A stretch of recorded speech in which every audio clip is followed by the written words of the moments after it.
2020년 4월, 지금 암호화폐 시장 정말 이상하리만치 조용하죠. 다들 엄청난 상승을 기대했는데 도대체 그 랠리는 어디로 사라진 걸까요?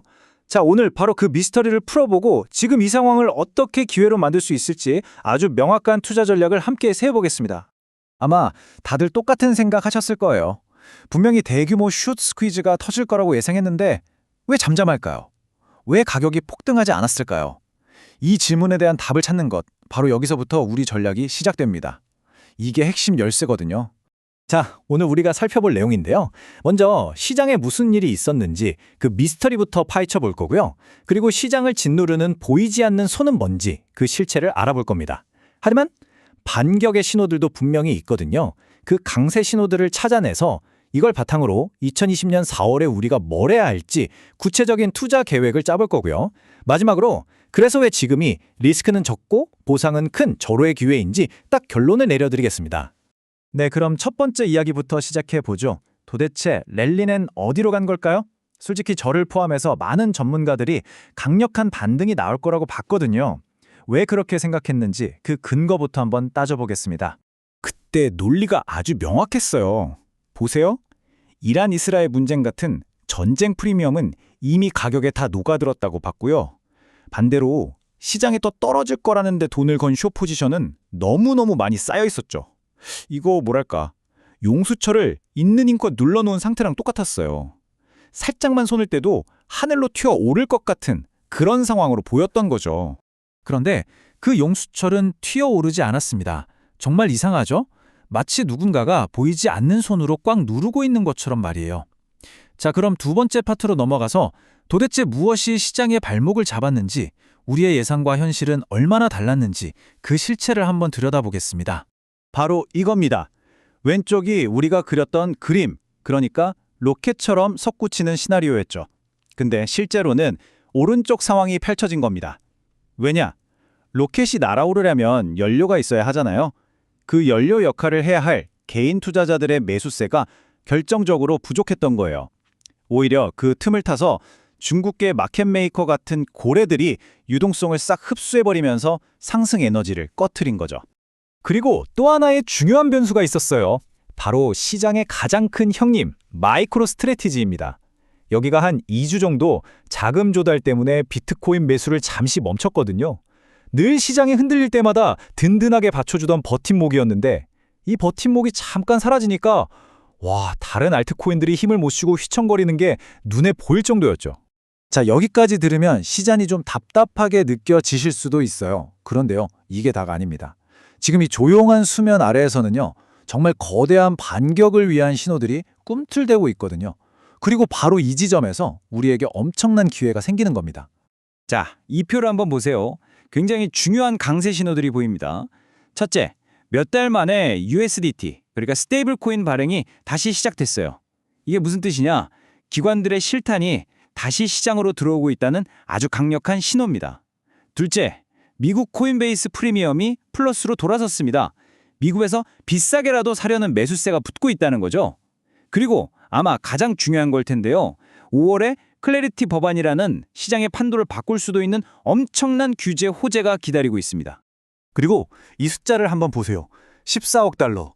지난 일주일 동안에만 순수하게 ETF로 들어온 돈입니다. 이게 와닿지 않으신다면 거의 2조 원에 가까운 돈이에요. 시장 분위기는 좀 잠잠한 것 같지만 소위 말하는 스마트머니, 그러니까 기관 자금은요, 지금 이 순간에도 조용히 그리고 아주 꾸준하게 비트코인을 매집하고 있다는 가장 확실한 증거죠.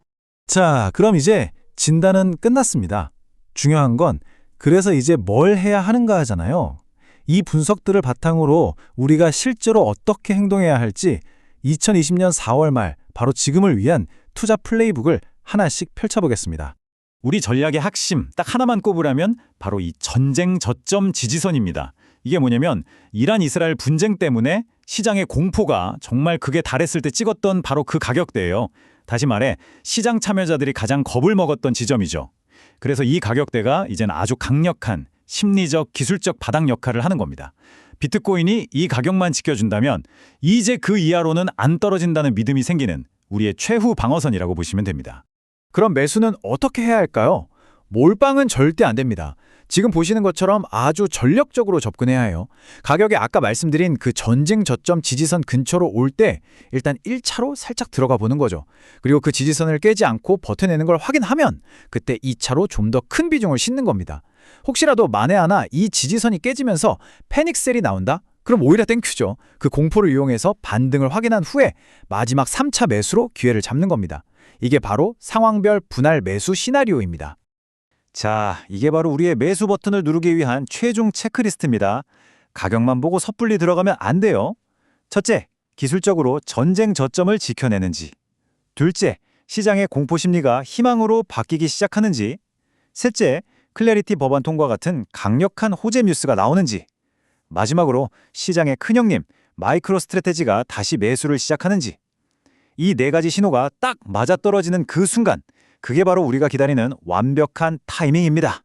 하지만 아무리 좋은 전략이라도 리스크 관리가 빠지면 안 되겠죠. 이건 정말 중요합니다. 우리가 강세 전망을 보고 있긴 하지만 만약에 이 전쟁 저점 지지선이 힘없이 뚫리고 계속해서 그 아래에서 머문다면 그건 우리가 세운 가설이 틀렸다는, 시장 구조에 뭔가 큰 변화가 생겼다는 신호입니다.